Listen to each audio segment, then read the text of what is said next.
Welcome to daily Lenten reflections for Friday of the first week of Lent. Today we shall reflect on the theme conversion.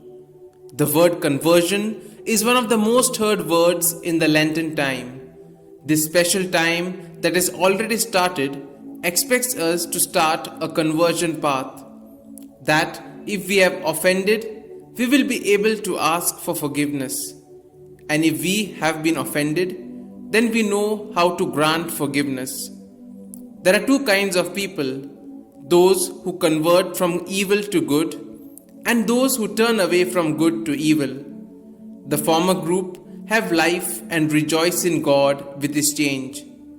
The latter die in their sin. God does not want the death of the sinner, but rather for them to live. Jesus reminds us today that if we are no better than the scribes and Pharisees, then we will not enter the kingdom of heaven.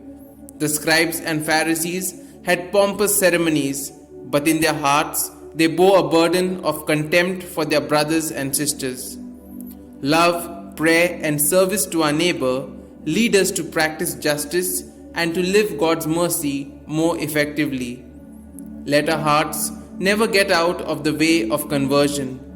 May this Lenten road make us more supportive and closer to our neighbors, especially those who suffer and are forgotten on the shores of the ways of life.